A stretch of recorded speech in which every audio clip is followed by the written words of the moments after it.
Hi, there's Kevin. And Talmadge. Here with the Rogue Market. So I'm going to be doing a video over at the Rogue Deck Builder for the top 10 cards that I want to brew with, kind of a tradition over for Rogue Deck Builder. But to be honest with you, I haven't even looked at the Strixhaven spoilers, so I thought it'd make a good financial video to just look at the cards. You're getting my first impression. I'm going to analyze them based upon those first impressions, if whether I think these are going to go up or down once the dust settles from the opening of these for Strixhaven. So, good rule of thumb is all pre-order prices. We're starting to, this is the day before pre-release, so this is Thursday, the day before pre-release. All these are going to continue to go down. Like, a good rule of thumb is don't pre-order cards. Wait till the dust settles, then buy them. There will be a few cards that break this rule that are sleepers, and we'll try to identify if there is any sleepers. However, we're talking about the financial aspects of this post-dust settling. So post when the set has finally hit its kind of apex of where everything's been opened, and then cards will begin to go up or down based upon the actual demand of the cards. So keep that in mind. This is not advice for right now, which the advice right now is don't buy pre-orders. This is the advice. Just wait a couple weeks before everything flattens off. So we are also going to compare these cards to some known information like Kaldheim. Kaldheim's pretty good to go over EDH Rec. So this is EDH Rec. This is the bread and butter for finance. And you can kind of compare the cards that are actually seeing play and their prices due to Commander. So Commander is going to be king. Basically everything right now that has any financial value is based upon Commander. Yeah, there are some exceptions with like Legacy, Modern, Standard if they break into a new deck, but even lately, Standard, Modern, Legacy hasn't been able to affect much movement in the market. It's Commander, Commander, Commander, Commander is king. So we'll kind of be looking back and forth from these Kaldheim ones and be like, okay, so this card sees play, like Toski here sees playing 11% of all new decks have been created after Kaldheim for green, and it has a price tag around $3.77 on the TCG mid, and Card Kingdom, $5.49. What's this? This has got to be wrong with the cool stuff Inc. for 25 cents. But anyway, well, you can kind of use this as a baseline to judge of where these are. So we're going to just do the mythics, maybe some of the more prominent rares here, and see where we come to terms with these cards. So the first one would be Beledor's Witherbloom. So this one just screams Commander. So that's a good thing for the card. It seems very awkward, extremely awkward in Standard because of the 7 mana is just, where does 7 mana fit in a Yorion in an Evercleave format? And the answer is it really needs to be winning the game at that point, and I don't see this card being able to win the game. The pay 10 life is incredibly powerful, but in an Evercleave world, how are you going to do that? How are you going to have 10 life? Usually Yorion decks are stabilizing with like 6 life. I mean, they barely have anything left if they're actually going to win that matchup. It's a bad matchup to begin with. And this ability also is quite weak with the B&V Shop Geek, create a 1/1 black and green pest creature token. It's very similar to Coma, but Coma has the added benefit of these being 3/3 bodies that also can be sacked to give Coma indestructible. So it allows it to be able to survive board-wise, survive even attack-ins, things like that. Where this one is just a very vulnerable creature with a 4/4 body. Where this one does get busted, though, is the paying 10 life. I don't see a scenario in Commander where you slap this guy down and you're not able to just unload your hand completely, pay a bunch of 10 life over and over. There will be other cards, too, that will allow you probably at that point to gain a ton of life and then just continue to do this. It feels very similar to Gristlebrand, actually, now that I'm looking at it. Where the paying the 10 life can actually net you up a lot of resources, because in Commander, where life is a resource, it's very, very easy to use that to then add more resources by getting lots of mana and whatnot. So the thing is, like, where we can compare it to is like any multicolored card. So what's the most played multicolored card now? Let's find a mythic here from Kaldheim. So there's Coma. Coma is an 8% of all decks, and you can see that it has been a nice little price tag of $20. $7 though is where it's really stabilized at, and it does see Standard play too, so I'm even going to nod over the playability there. If we find another multicolor card, I mean, even Kaya's gone way down, but this is kind of the $1 million question with this card is how much will Golgari decks want this? Is it going to be a card that's going to be in every deck in Commander for Golgari, or is it just going to be more like Coma and be in some decks? I do think it's going to want to go possibly in more Golgari decks than 8%, especially right out the gates. I think it's going to be very, very popular. I guess we can come right over here and even look at Strixhaven, which people have started to build. And it's the second most played deck now after this Extus Auric Overlord. So, but it's very similar to this Velma. I mean, there's only one more deck there. I think that this one will. I think that this is being a little bit high for the pre-sale price of this. I think to add Senior Talmage. Beldros just seems really good for Commander. It seems like Standard it probably doesn't fit at all. Like the paying 10 life in a Yorion deck, it'd probably lose at that point. Anytime that you could play it with an ultimatum or just hard casting it, feels like you just lose. Yeah, I don't think this is gonna like be able to break like Golgari Adventures either, because Golgari Adventures is still struggle with life versus like mono red, mono white. Like stabilizing, like that's I don't like Midnight Rider in some of those decks because it's the paying 10-2 life is too much. But yeah, so I don't know. This one I do think that will continue to. I think it's gonna be very similar to Coma. Like this, Coma was a bit of a sleeper though. It was a card that people didn't think was gonna. I don't know, but then people started playing it in Commander. It also just does. Coma just seems so much better with can't be countered. I just like this one a lot more than the Beledros. I get though that is just such a backbreaking ability to be able to untap all your lands. Oh, never mind. We didn't even read this other ability here. Only once each turn too. That's actually rough. Yeah. So that's the big time nail in the coffin. I guess it pays to read the cards because untapping your lands, you're just gonna get your 7 mana back. And then what can you really do at that point? Just having a 4/4 body that is going to create pest just doesn't seem to me to be like the best use of your investment of having it out and then what after that? I don't know. That's kind of my problem with that. Yeah, you could have like a bunch of enchantments and things like that on lands. You can build around that sort of stuff, but it does seem to be a lot harder to make it work than at first sight. Alrighty, so let's go on to Blex Vexing Pest. This one is a very awkward card in what it does. It is a lord though, so it is going to be a legendary creature for bats, insects, snakes. I mean, snakes does have legendary creatures already. Bats, it does have the Golgari, so it's actually good because it's got the color identity of being Golgari, so you can actually throw in a Golgari deck. So there you go. You can have your like bat. Did it have rats on there? No, rats. Rats aren't pests. Just bats, insects, snakes, and pests, and spiders, but no rats. Poor rats. Spiders too, Golgari spiders. It could go in those type of decks. So it's definitely gonna have homes in Commander. Where it doesn't seem that great though in Standard. The dying and gaining 4 life is interesting, but within a format with like Skyclave Apparitions and Glass Caskets against mono white, you're probably not going to be gaining the life off of it. The 3/2 body probably isn't relevant at that point when you're getting them all the Skyclave. Going over top of it, there are a couple synergies I can already think of in Standard with like there is the snake out of that's out of Throne of Eldraine, correct? Yeah. Stone Coil Engine. The Stone Coil, Stone Coil Serpent. Stone Coil Serpent, yeah. Is that what it's called? Yeah. Yeah, so there's some synergies there, but it's probably not enough to justify it. It kind of a curve with it. You have a 3/3. The backside too we were looking at and is quite awkward for what it does. So the 4 mana sorcery speed, mind you, that is huge. I get this is kind of cool because you can use this as your commander and then cast it as a draw spell, but still feels kind of bad. The search for Blex is look at top 5 cards of the library. You may put any number of them into your hand, and the rest in your graveyard. You lose 3 life for each card put in your hand this way. So it could be lose 15 life, draw 5 cards. Does actually get interesting at Death Shadow, but that's not where Death Shadow wants to be at all at that point for a 4 mana spell. Maybe there's a graveyard deck that wants to see this. Maybe just putting 5 and getting a card if they want it. Yeah, but it still feels quite awkward. The whole where this card definitely wants to see is it's the versatility of the card, and that does give it some more added benefit of if we were just looking at each of these cards kind of in a vacuum individually by themselves and not having the back sides of them, it'd be a lot. Both of these would be a lot worse, but you get the sum of the two. It does feel about right here, though. I think it will go slightly down from here when people get their copies. But I think this one will age well just because Lords do age well. So if this is a card that bottoms, like really bottoms out, I think that's the time to be picking these up. But I think that this card does have a long ways to go down. You can see other cards that are very similar as far as Mythics are concerned. Let's see if we can find one I think will have as much. Like, is it going to see more than like Kaya than Inexorable? Like, keep in mind this can't just go in a green deck. It has to be a Golgari deck. So, I mean, Kaya's gone all the way down to, $3.50. Yeah, is it gonna?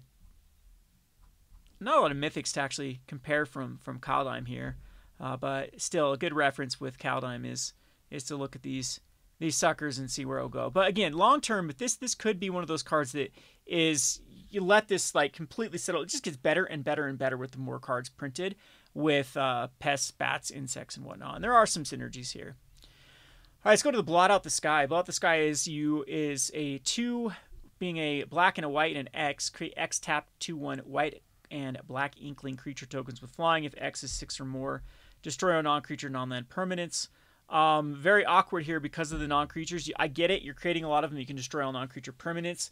But the issue with that is you have a bunch of tapped creatures that then if you're trying to stabilize versus a creature-based deck, then you have tapped creatures. It's interesting just because this is like 2, you get 2/2/1s, 3, you get 3/2/1s. It starts to get a lot of synergy, I guess, with the more mana you spend into it. And definitely the X or more destroy non-creature non-land permanents are pretty good in various decks. But at that point, too, it feels weird with that sorcery versus instant for this particular card. Synergize with Winota, though. Yeah, if it was instant, I feel like it'd be better as like a control card win con almost too, because you just tap out and you could just create a bunch. Yeah, we saw the like White Sun Zenith and stuff. And the one thing with like White Sun Zenith and some of those other cards, you could use them all as blockers, and this one has the tapped. You can't use them as blockers there either. I do think this wants to be like as a sideboard option for destroying non-creature non-land permanents. Like it is definitely good versus decks that do run a lot of non-creature permanents. So it hurts being at 8 though still. Yeah, for 8. Yeah, you're correct. It is a lot. It'd be like good value at 8, but it still just hurts being that high to activate it rather than like losing the option. Yeah, where it does get interesting though is Commander, and a lot of people do forget Commander when they're looking at this. I actually do think this is pretty decent in Commander. I just feel like losing your own mana rocks would probably suck too. Yeah, true. It's not terrible with like Tesa decks and things like that though. I don't know. I think that at that point too, you'd have to you just hold on to it at that point, and let people build up, and then this is just Blot another Out the Sky card. It feels like. Yeah, I agree. So Commander, I don't know how well it's going to be received. That's the question. If you start to see it, I mean, we can check it here with Commander or see what Blot Out the Sky's like up here, and I am not seeing. Okay, 6%. So we can click on the card and see what people are using it in. They are using it in... Where's the top commanders here? Usually I thought they did top commanders of where it was used in. No, it's just going to show us kind of the synergies with it. But so it looks decently popular right off the bat, though, with people that have submitted commander decks since the Strixhaven's been put on EDH. 6% decent. It's a pretty decent card. So maybe we're actually wrong about this one for Commander. I would this one would still be. I think you have time. I think you could wait on this one before you start to see how many Commander decks are going to be using this.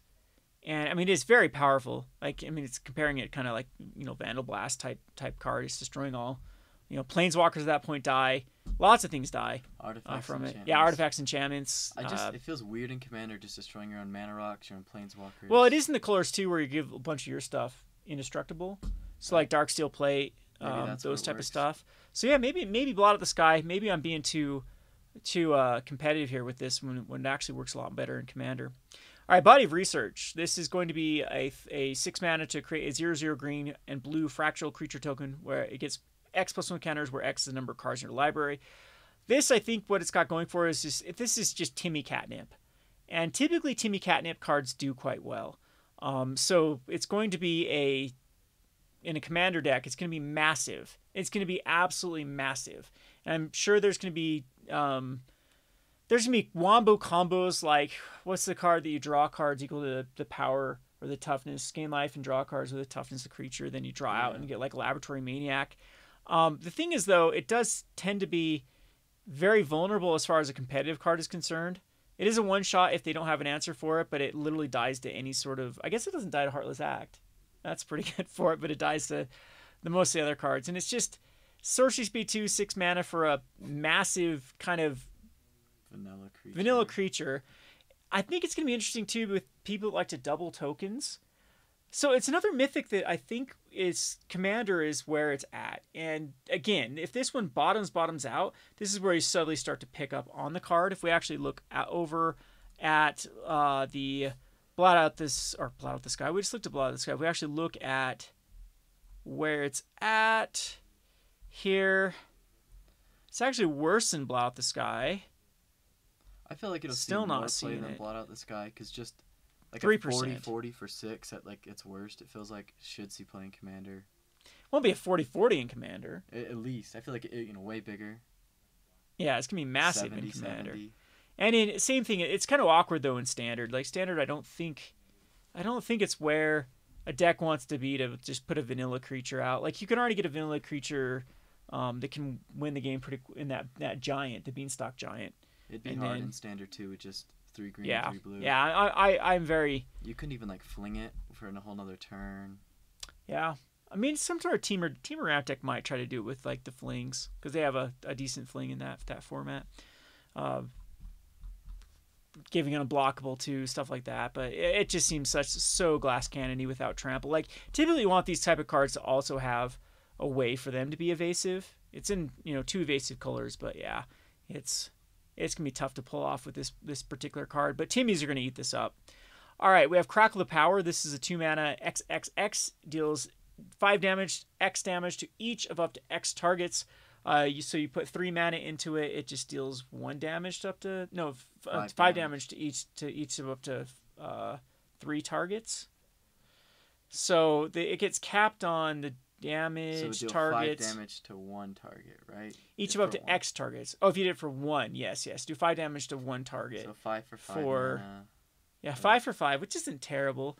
But then you start putting in, so it's increments of 3. So then what do you need after that? You need 8 mana to do 10 damage to 2 targets. Maybe. Yeah. And then what, 11 mana to do 15? Yeah. It doesn't feel bad though. Maybe there's a ramp deck that wants it as its win con. 3 so stuff. That's still a lot of mana for. Yeah. Yep. It's rough. It definitely is, and it looks like people have identified it too. That's a lot. It's a big mana spell, and big mana spells do see play in the right formats. But yeah, it definitely is a. So the way it's worded to each, so that means you can't target the same thing, right? Yeah. So 5 times X damage to each of up to X targets. So it'd probably be better if it didn't have that too, if they were just trying to like. Right. Yeah. That's how it reads too, because it has to do it to different target. Yeah, you have to have different targets. 2 targets. It can't be the same target over and over. Yeah. Yeah. So this one I think is. Good commander card. Not even that at that point. There's better things to dump mana into at that point. But it's interesting. I'm sure if there's ever a big mana deck in, there's got to be a way to break it. But yeah, it's too rough for just looking at it off the bat. Okay, with the Ecological Appreciation. This is search your library and graveyard for up to 4 creature cards with different names that each have mana value X or less, and reveal them. An opponent chooses 2 of those cards. Shove the chosen cards into your library and put the rest onto the battlefield. So you need 4 creatures with different names that each have mana value X or less. So they don't have to have different mana values. You just have to have different names. An opponent chooses 2 of them. So I'm sure you can find some wombo combos for this that really breaks this, but let's see, it's kind of like a bad Tooth and Nail, because Tooth and Nail for 7 mana you just get the 2 ones that you absolutely want.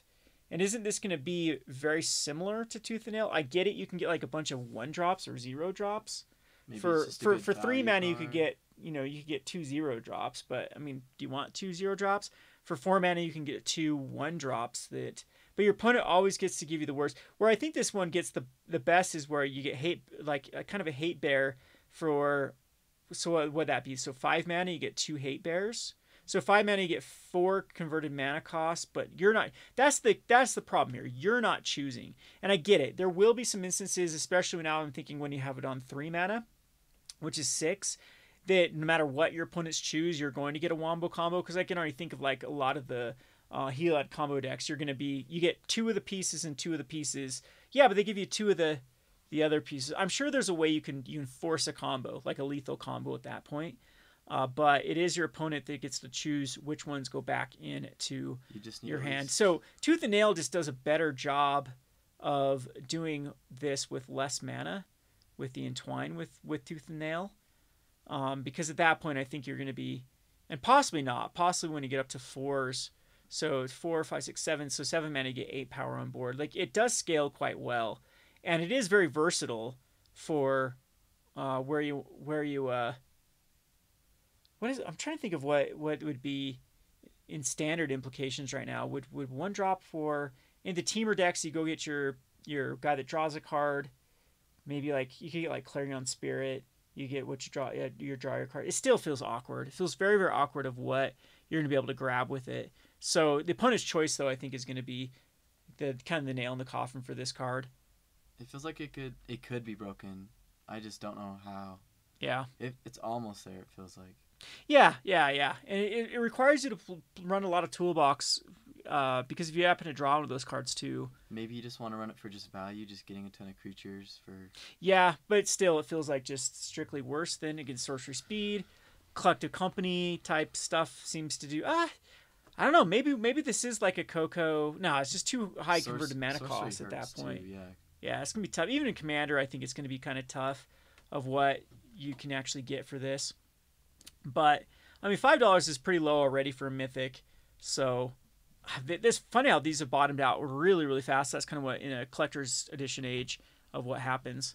So we have Exodus, the Auric Overlord. So right off the bat, this is seeing a lot of Commander play. So I'm quite bullish on this particular card because these ones do tend to recover. So when we actually looked at Strixhaven, this one was far and above the one that people were wanting to play around.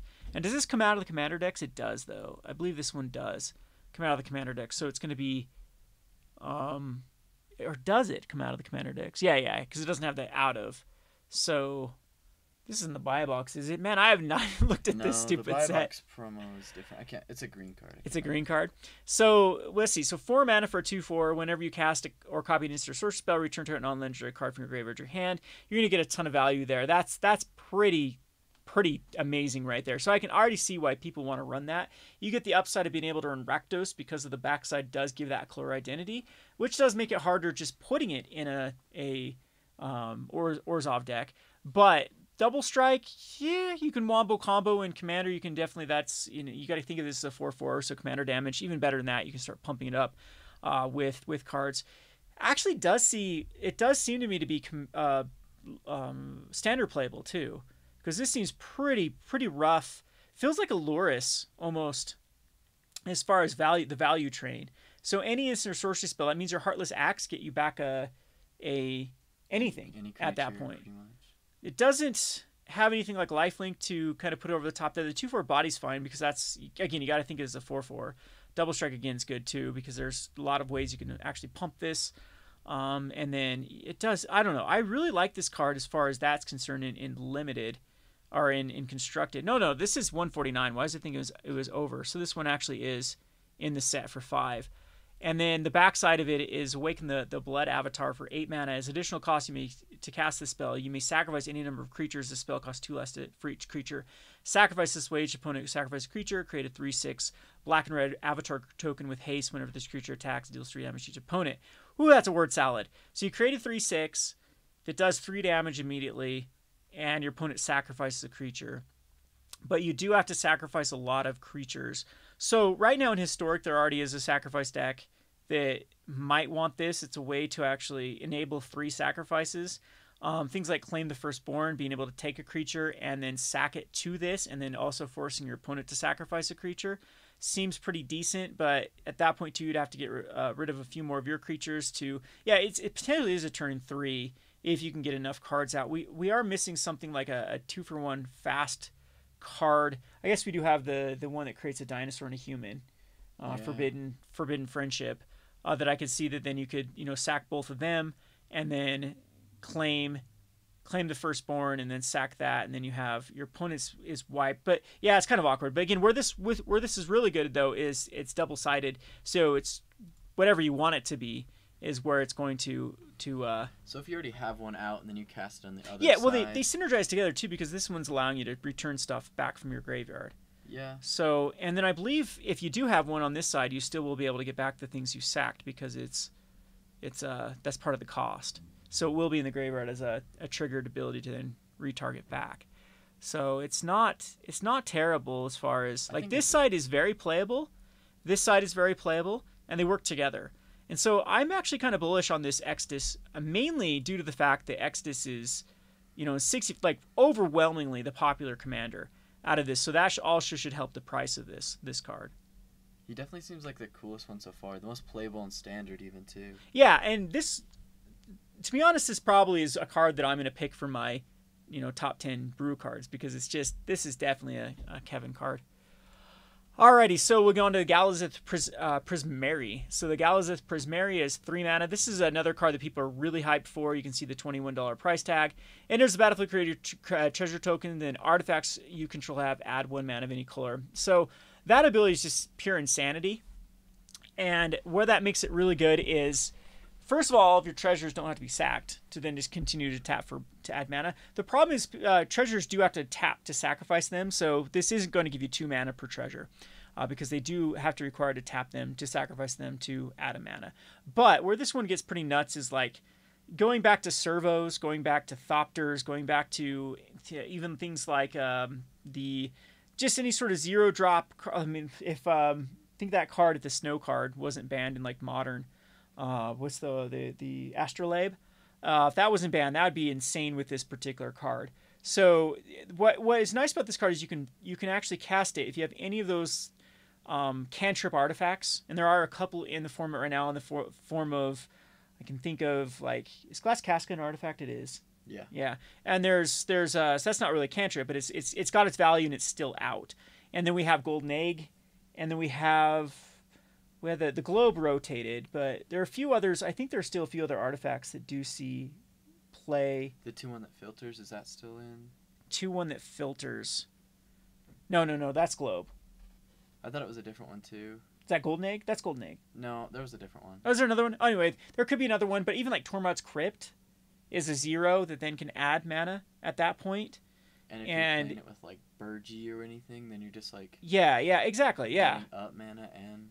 So there are a lot of wombo combos with this card, and then we got it. So it's playable in Constructed, absolutely playable in Constructed, and then it's just absolutely playable in any sort of Artifact Matters, which is many of the Commander decks have been around, is it has had this Artifact Matters type strategy, and this is just really going to go crazy with a lot of creating a bunch of artifacts, them allowing them to add mana to their mana pool. I can even see this card like playable in Modern or Historic with all the cards that exist from that time period. Like we're saying, like Astrolabe, if it was still legal, would be just crazy with this card. As in, it would be so 1 mana draw card that then could tap for mana. So do everything you want to do. So I actually think this price is pretty reasonable for Galazeth Prismari just because of how many ways this card is going to be able to break things. And let's see, as far as most played cards, it's not showing up right now, but it's got to. And that's why I think people have identified that this sucker is going to see, a lot of... It was up there. A lot of play here. Where's it at here? Wow, yeah, only 3% of the decks. But, so it's already got it down to $15 on TCG. Low, I think, is what they have it for how EDH Rec does it. Yeah, I'm pretty bullish on this card. I think this card is just begging to, in many, many formats, just to be busted. Just absolutely busted with... I think it definitely has the potential, even just Standard, to just make a deck that goes nuts with it. Yeah, even Standard, yeah. And then you go back in many other decks.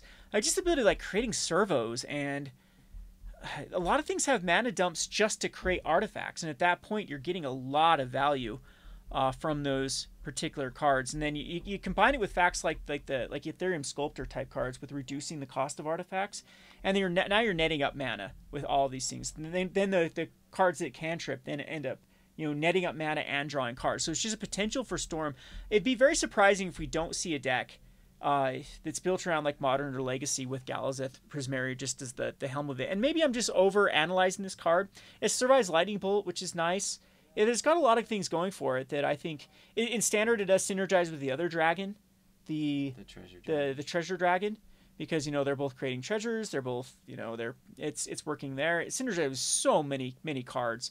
So this is by far, I think, out of all the mythics that we've looked at, this is the more exciting one. The price tag, of course, does show that, but I think the potential is just to scratch the surface with this particular card. All right, let's go into the Harness the Infinity. This is a 7 mana for exchange your hand in your graveyard. Of course, this is like a late game card. I'm not the biggest fan of this card because it's just dead in your hand for quite a while. I get it. You can have a lot of decks that unload your cards. So here you go. Here's the synergy with Bellatrix Witherbloom and Harness the Infinity. So these two kind of wombo combo together. You unload your hand. You pay your 10 life, cast everything, and then You could even do that on your And opponent's then the turn, next since that turn. one's an Yeah, instant, though. yeah, but then you'd be paying 20 life at that point. But yeah, it's pretty good late game. If there was the issue with this card is like this card's gonna be stuck in your hand. If you're trying to play this in a competitive like standard or modern stuff, this is gonna get stuck in your hand so many times when it's just not worth it. And it's like mulliganing at that point. You have a dead card for a while. So I kind of wish this had lesson on it. I think it'd be really good at that point. Yeah. This needed lesson. I think this is a huge misstep on the design. I don't think it'd be too good if it had lesson either. Yeah. That'd probably be the perfect amount of playability. All right, Hope for Ghost Forge. Spirits you control get +1/+1 have trample and haste. Whenever another non-token creature you control dies, exile if you do create a token of that copy, except it's a spirit in addition to those other types. When this creature leaves the battlefield, return the exile cards to your graveyard. So eventually those cards will go to their graveyard. So there's some definitely wombo combo shenanigans with this, then allowing them to go to their graveyard and then being able to get them back. But this is very similar to a few cards that already exist in the format. We have the black one that has fallen very flat. The Night something, the 3/4, Theros guy flyer that then brings it back. I think this one's a lot better though. And then we have the Luminarch. We have the Luminarch that's a 4 mana, or Luminous bug, whatever the bug is. The Broodmoth? Broodmoth, there we go. We have the Broodmoth that also does a very similar ability. But this also has some pretty crazy wombo combos with as far as giving it... Did it say it has haste? Yeah. Yeah, they have haste, trample and haste. So then, casting, sacrificing, and then it's a way to give it +1/+1 and haste with a kind of a sacrifice outlet. I think this is better than both of those other cards in Standard right now. Well, it's 5 mana, and it's another additional color. So it doesn't give it flying either, like the Luminous Broodmoth does. Yeah, it's interesting though. It's a card that I think is standard playable, and of course in Commander this is going to be another. It's kind of nice too because it gives a different. Like Boros is always the meme of it's just bash face Boros, and this does give kind of a black. Feels very black to me, black green or black white. Almost want you to like sacrifice the card so that it can come back with haste and trample and be a little bit bigger. Yeah. Yep. All right, let's go to... So, again, $3 seems pretty low for this guy, actually. I don't know. Maybe not the very first, but... Because it is legendary. But that could be good in Commander, too. Yeah, I think I'm kind of bullish on this guy, too. So, Jadzi Oracle, the Archivios. Jeez, I can't talk today. So it's 8 mana. For discard a card, return it to its owner's hand. So it's got the ability to protect itself. Whenever you cast or copy an instant sorcery spell over the top card of the library, if it's an online card, you may cast it by paying 1 rather than paying its mana cost. Its land card, put it on the battlefield. That seems yeah. Yeah, that's absolutely nuts if you can get up to 8 mana. So this is another one of those kind of like I win-ish cards. And then you can start casting things like Manamorphosis and stuff. But and it's gonna be definitely wombo combo in Commander. But 8 mana is absolutely a... Man, they can get this with Immersion Ultimatum, too. And then... Now, they need the mana then to pay the 1. I could say you could stack it, but the cast triggers have already happened, though. So, yeah, it wouldn't work even if you had the mana. The backside of it is the Journey to the Oracle. You may put any number of land cards from your hand on the battlefield. Then if you control 8 or more lands, you may discard a card if you do return it to its owner's hand. That one's kind of cool because they have the synergies with themselves, with being able to put any number of land cards. And then, but you still have to discard a card after that point to then return it. So this really ramps you, but this side's very, very awkward. There is like some cards that I know that synergize with the cards like Nissa's Pilgrimage that put him instead of onto the battlefield, it puts him in your hand, and then you can unload it from there. But it is kind of awkward. I mean, Cultivate, I guess, puts 1 into your hand too and 1 on the battlefield. And then the next turn you can drop the Journey of the Oracle, but it's still from your hand. This side feels very awkward to me, but it is an option. It's giving this card an option to then ramp into. But if you can get up to 8 mana, this seems very reasonable as just really at that point just going to win the game because then you basically copy everything for 1. Yeah.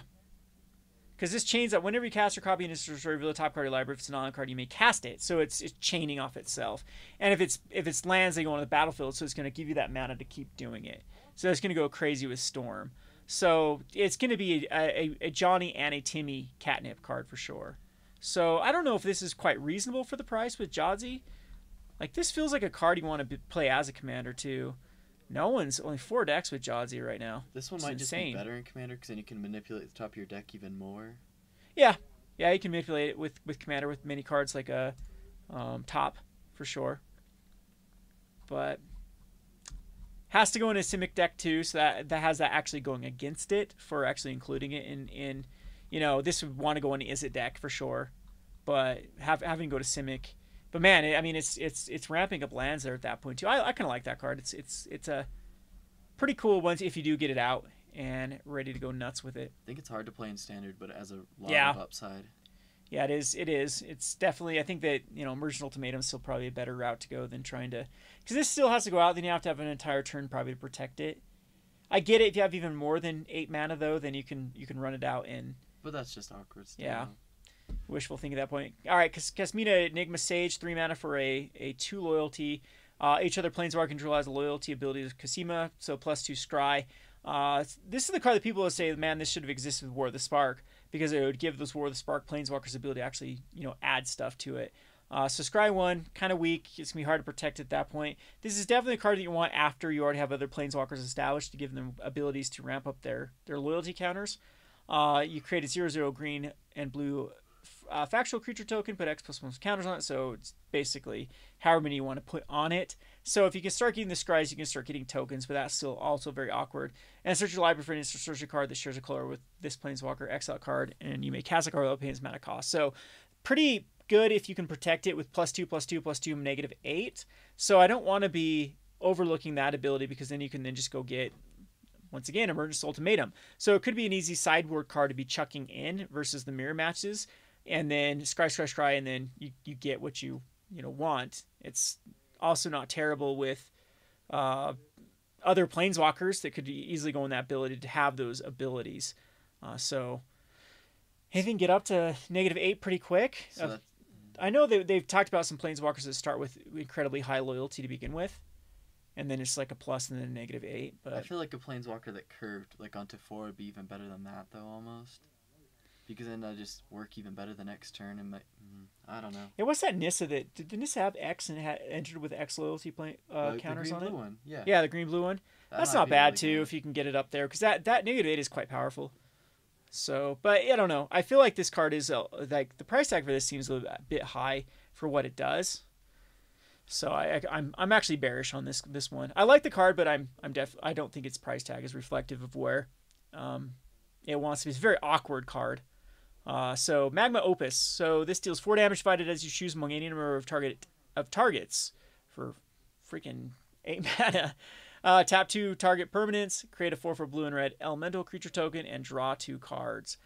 Discard Magma Opus, create a treasure token. So you can discard it from your hand and create a treasure token. So the wombo combo with this guy is actually casting this from your graveyard. So anything that allows you to cast an instant sorcery from your graveyard. So think Torrential Gearhulk here. Because Torrential Gearhulk has no... Right? Torrential Gearhulk just casts an instant from your graveyard. Yeah, just instant. It gives a way to discard it, and then actually 4 damage divided, tap 2 permanents, create a 4/4, and draw 2 cards. I don't know. I kind of like this card. But the thing is, that I think the price tag's pretty decent with it, because it's going to be... It needs other cards to make it work, for sure. I think if there's something that just wants to be targeted in standard, that'd be really cool for it too, because you could even target your own stuff and just deal 0 damage to it, right? And then deal 4 damage somewhere else and just target it, deal 0 damage to it, right? No, you have to divide properly, so you could just do a 1. I don't... No, as you choose. So yeah. I don't think you can do 0. I think they always like make you do 1. Someone in the comments will correct us here, but yeah. If you had anything that just copied it, because there's a couple things to do copy. There's the card right now out of not Ikoria, out of Kaldheim, that when it gets targeted, you copy it. Yeah, so that's kind of neat. So yeah, it's probably right here with the card that I'm thinking of with. Let's scroll way up. Oh, Orvar. So whenever you cast an instant spell that targets one or more permanents you control, create a token of that's copy one of those permanents. Okay, so as you're creating the copy of the token, there's a couple of them that copy the spell when they get targeted to, like the Mirror Dragon does it from Eldritch Moon. Oh yeah. But I don't know. Magnus Opus, I think though people are underrating this value here, just discarding it to create a treasure token. This is actually ramp, so you can actually end a turn on turn 2 if your opponent doesn't do anything. Discard it to create a treasure token. You've actually ramped up, and then if you do have ways to then cast this from your graveyard later on in the game, then yeah, it's pretty neat. Where this doesn't shine though is I don't know where Commander would actually want this one. It'd be, I think there's a lot of other cards that are just more, just by themselves good. You don't have to have all these other things that work with it, like Torrential Gearhulk. But then, man, this is a really cool Torrential Gearhulk card, to be honest. And the cool thing too is it can go in a Torrential Gearhulk deck. You do not need the red mana whatsoever. This is the hybrid. You Torrential Gearhulk it back. I know you do want the option, but it's there. It's there for the taking there anyway for the Magma Opus. All right, we have the Mascot Exhibit. It is a lesson card, so keep that in mind. Create a 2/1 white and black Inkling creature token with flying, 3/2 red and white spirit creature token, and a 4/4 blue and red elemental. Man, it really wants me to play Winota. 7 mana though. Like it's just a lesson, so it's something that can be tutored up for free. So it's Commander though. It's quite weird because Commander definitely does not want this. So the price tag's probably right. It's kind of awkward for a lesson too, for a 7 mana that actually doesn't impact the game too much. I'd actually even think like grabbing many other lessons or even like drawing cards and stuff like that for less. I don't know. To me, this is definitely a kind of a dud mythic. Maybe it's just another win con in a control deck. Yeah. There are some control decks that have learned that just draw cards and they can go get this, and it's an option. So it's an option for the sideboard. But again, yeah, your sideboard card slot is very needed, especially when a companion's taking up a slot. So possibly it depends on how good the lesson or the learn cards are going to be.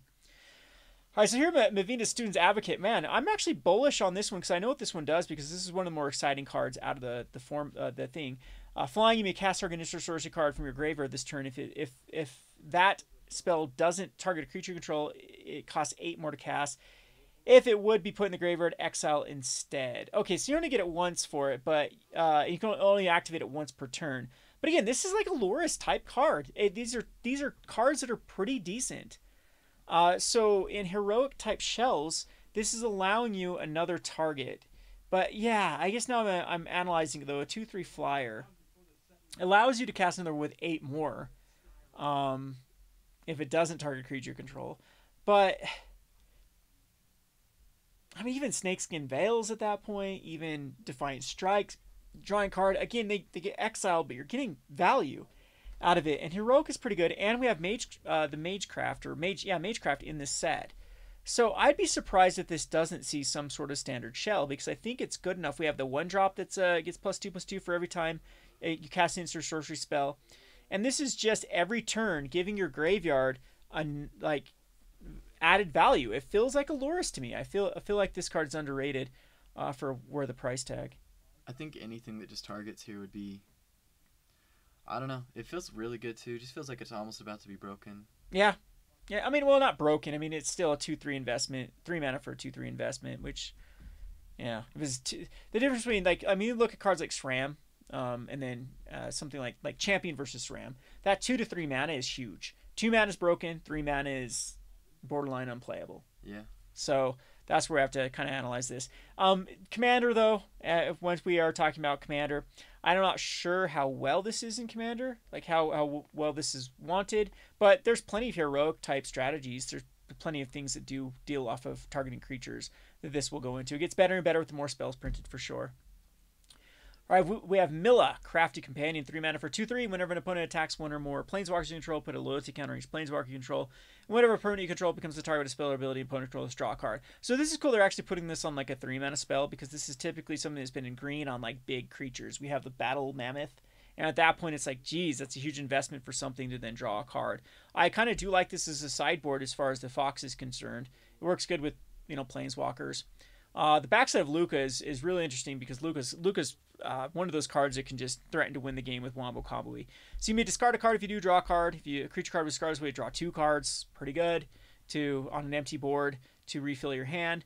Return target creature card from your graveyard to the battlefield. It gains haste. Exile being the next step. So what this card is kind of cool is it's a 6 mana Reanimator spell twice. 2 turns in a row.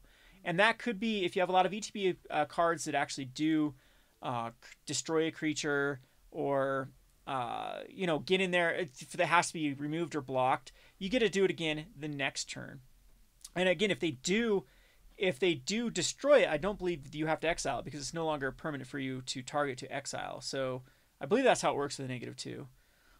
The emblem, you get an emblem whenever a creature enters the battlefield under your control, it deals damage equals power to any target. That's kind of cool if you can get up there with it. It's 2 turns to do that. Sure, that's pretty decent as well. What I kind of like about Luca 2 is the +1 and -2s work off each other quite well. But 2 reanimation spells 2 turns in a row. Like, how well would this card be if it was had, what was that, rebound on it for 6 mana? And possibly I'm over analyzing this card where it doesn't. Again, this has to go in a Boros deck. It's gonna, the Rakdos decks would love this, so that's actually working against it having the flavor for it. It is a planeswalker you can play as a commander though, because the Fox side is legal, and then you can actually, you know, just cast Luca on the other side. So definitely I think that commander players are going to like that to build as a commander. If we actually look at it, only 7 decks so far, but I think it's going to be one of the more popular ones to build as a commander, because it's just a planeswalker and builds a commander. So lots of crazy stuff you can do with returning a creature card from your graveyard to the battlefield in red or in white at that point. I even think the Fox is really good too, because it's a 3-mana card that, like, it kind of wants to be killed, and then you get a card, but if they don't kill it, then every other thing that gets targeted, you just benefit off of. Yeah, you can protect basically all of your earlier cards, but the problem with where it's at right now in like standard is it's competing with a lot of other 3-mana spells at the moment. So it doesn't have any sort of evasiveness. It's very awkward. Still dies to, yeah, I don't know. It doesn't really trade with much. Doesn't really add a lot of pressure versus Yorion decks. I like the potential. Yeah. It's definitely a good sideboard card for sure with that. So Professor Onyx. Professor Onyx is a 5 mana for 6 mana. A 5 loyalty. Whenever you cast a copy of his source spell, opponent loses 2 life and you gain 2 life. That's pretty nuts right there. Like, just begging to be stormed off right there with like a tendrils type ability. +1 is you lose a life of the top 3 cards of the library, put 1 in your hand and the rest in your graveyard. Kind of weak ability for a 6 mana planeswalker, to be honest, for a +1. And the -3, each opponent sacrifices a creature with the greatest power among creatures. So that's where you're probably going to want it, is the -3, then start to plus it, then protect it. So it's kind of a control card and a win con condition all in one. And I do like it as a way to, you're drawing a card, you're killing, drawing. This is what you want to do. 6 mana is the big unknown. It feels like a 5 mana ability for these two. And so what sets it aside is they put a static ability on the 5 mana spell, Planeswalker. Negative is each opponent may just discard a card. If they don't, they lose 3 life. Repeat this process 6 more times. So if you can get it up to it, which doesn't seem that hard, well, that actually would be if you use a -3. But you cast on an empty board, +1, +1, +1. You're killing things and draining, killing things and draining, killing things and draining, then ulting, and hopefully can finish off the game. But as is, wow, it's really got a high price tag. It is something that can be tutored up with Emergent Ultimatum, which, you know, for whatever that's worth, you can actually cast it. Then Magecraft is already triggered by that point. Maybe the Magecraft is where this card will really shine if there's like a Storm archetype. Yeah. Well, even without Storm, I don't think you really need to Storm it. It's just going to get value off of everything you cast. You're going to gain 2, lose 2. It's at that point. Because you should be able to protect it the first turn that comes out. Yes. Yeah. So you protect, then draw, and then that will hopefully protect. Then you continue to do that. You sort of protect. I mean, you kill one creature, but you kill their best creature most likely. So we'll see. We'll see how this plays in, like, as far as going back to Modern and Pioneer. I'm not sure. It feels too late. Yeah, exactly. 6 mana is huge, and like 6 mana is huge from a 5 mana. Whereas where I think that without that static ability, where this is balanced at. So yeah, we'll see. I think this is a little bit overhyped for what it does for $20. So I'm bearish on this one. Rowan, Scholar of Sparks. So this side is instant source spells, cost 1 less to cast, and deals 1 damage to each opponent. If you've drawn 3 or more cards, deals 3 damage to each opponent. And the -4, you get an emblem with whenever you cast an instant sorcery spell. It may take 2 life. That spell, you may choose new target. So it's got a copy with -4 if you can get it up there. It has the instant sorcery spell, so it's got the Goblin Electromancer ability. Kind of an awkward card because you can draw 3 cards with the right, making things like the turn after, you're going to start possibly doing 3 damage per turn with this card. Will is 5 mana for a 4, and instant sorcery spells cost 1 less. That's kind of awkward for a 5 mana. Up to one target creature has base power of toughness 0/2 until their next turn, so it protects itself. Draw 3 cards, or draw 2 cards for -3, and exile up to 5 target permanents. For each permanent exile this way, its controller creates a 4/4. I know, I really don't like this card with both the abilities. I get it, it's a way to reduce the cost of instant sorcery spells. So this card is all depending on how well this ability is with reducing the cost of instant sorcery spells. I think Rowan might be where this card really shines. Hard to protect. Insanely hard to protect. Takes your 3-drop. 3-drop to basically do nothing. I feel like the 5-drop is so bad. It's not bad, it just feels too... Yeah, I don't like either one of these. I don't think they're going to be that useful. Even in Commander 2, they're just like targets at that point. It's just a meh card. Yeah, I'm not a fan of either one of these cards. All right, Shadrick Silverquill. We have the flying double strikes at the beginning of combat on your turn. You may choose 2. Each mode must target a different player. Target player creates a 2/1 white and black inkling creature token with flying. Target player draws a card and loses 1 life. Target player puts a +1 counter on each creature they control. This one I think is very awkward too, with where it's at with giving your opponent like a relevant ability. I get it, you can give them the target player puts a +1 counter on a creature they control if they don't have a creature. But I mean, what have you done? Drawn a card? I guess that's pretty good. Kind of feels like and it's under combat too. So you do get immediate value out of it. So you get to draw a card or create a 2/1 white black creature token. And obviously the +1/+1 counter is probably the weak one you're going to give to opponent. Like I even doubt you'll be using this on yourself much. This feels just better in Commander when you can like buddy up with someone and be like, hey, you want to draw a card or do you want a 2/1? Yeah, but it's still kind of weird in Commander. There's better things to be doing for 5 mana for, giving someone a 2/1. Yeah, for sure. So I don't know. I do like this though in Standard flying double strike. It's a 4/5, but it's awkward. It's awkward. You get a 2/1. You get a 2/1 and a 2/5 for 5 mana. Seems pretty good as like a win con for Esper. Yeah. Because that could take over the game pretty quickly. The drawing a card too is pretty relevant.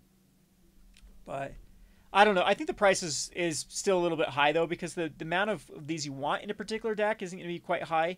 The Commander, I doubt Commanders are like going nuts over this card. Well, actually 21 decks. Jeez. Maybe I just suck at this game and don't know what Commander players want. But yeah, I think I'm more bearish on this one. Tenazeri Quandrix. Flying trample. When it enters the battlefield, double the number of +1 counters on target creature control. And whenever it attacks, you may have the base power and toughness of other creatures you control become Tanzeri. So you pump this guy up, attack with the team, and hopefully it's lethal. Flying trample is good too. It wants to be pumped. It's doubling the counters on something. Again, the base power and toughness is kind of cool because you have a bunch of, like, there is right now in Standard a +1/+1 matters type archetype. You have the shambling, whatever it's called. You have the snake. But it's still weird as a 5 mana. This might be really... What's the 3 mana one though that enters with 4 +1/+1 counters? That might be where this one's really good. And it gets another +1/+1 counter whenever you cast a creature or a green creature. Oh, the 3 mana one? Yeah. Yeah, the 3 mana, the giant. That might be where this card would be really well, I mean, good. and it's got that whole archetype right now that's around. You got the snake, you got the shambling. The shambling also, whenever a creature with +1/+1 counter dies, you get a 1/1. So, and that works. Yeah. That synergizes. So it's got some cool cards in Standard for sure to it's definitely your top end. You want to be winning the game the next turn. But is that where those decks want to be? That's I for sure feel like some of them would definitely play it. It feels like it has enough power for it. Yeah. And then add Bant into it too. You get some cool things like Felidar Retreat. You get the Knight that puts +1 counters on stuff, and then when a +1 counter dies, you get a 2/2. There's some cool stuff with it. Is it something that can compete with like a Yorion / Mono Red? This also seems kind of awkward in my opinion in Commander. I don't think this is like a very popular thing to be going Voltron or go wide in like a Simic deck, but is what it is. Last Mythic we're going to do for this one, we've gone long enough, almost an hour for this video, is the Velomachus Lorehold. A 5 mana flying vigilance haste for 7 mana. Whenever it attacks, look at the top 7 cards of your library. You may cast an resource spell with mana value less than or equal to the Lorehold's power from among them without paying its mana cost. I actually hate this card. And I'll tell you why, because 7 cards actually I don't think is the, like, digging to find, like, what do you want to get at this point? Obviously you're going to have to protect yourself to get up to 7 mana. And you only get to cast something for 5? Yeah, you don't want to like destroy your creatures at that point. Yeah. Yeah, you get something with 5 or less. So I mean, what's your best case scenario for this? You like double it? You give it double strike? You give like yeah, sure, cool. You got in for some damage. It just seems like the big difference with this and like Winota, for example, that brings something in tapped and attacking, is the instant sorceries are going to be very, very awkward of what you're allowed to hit. Like maybe in a burn, but you're going to be wanting to go aggro at that point. I am not a fan of this card. I think it's just too slow for 7 mana. Get it, Flying Vigilance Haste. It's going to get residual value every time. So what? You play this in like a control shell? Like that's my best case scenario is you play this like a Jeskai control as the win con, and then you can find stuff like bounce spells. Even like draw spells maybe? Yeah, even draw Like spells or bounce spells. The multiverse off this doesn't seem bad. Yeah, Behold wouldn't be bad, or even something like a Brazen Borrow wouldn't be bad. Because can't you cop... No. It has to be an instant sorcery spell on that side, so it won't work. Oh, so Brazen Borrow doesn't Yeah, I work don't like think that? so. I don't think it would work. I think it has to be an instant sorcery spell, not a activated ability. Someone in the comments will actually let me know if that does work or not. But it's... I think this one has potential.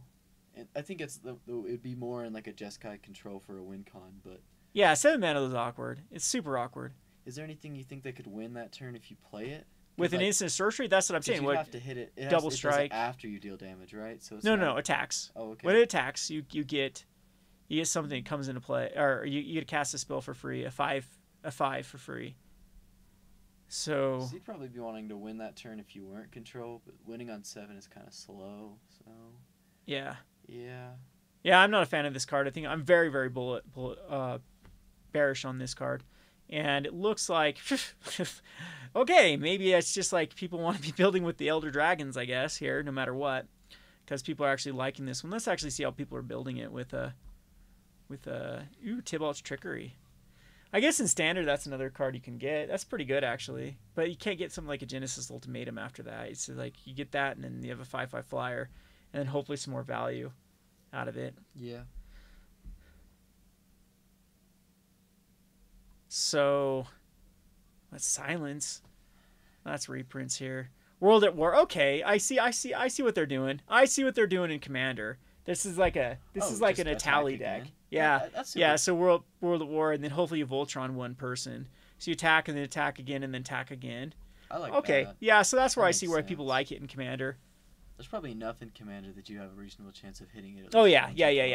Because you actually you get some more of them from adding in Boros. Oh. With even Armageddon feels good at that point because you have like you destroy all lands. Yep. Yeah, so cool Commander for sure, but I don't think it's gonna be able to hold its price tag just for Commander.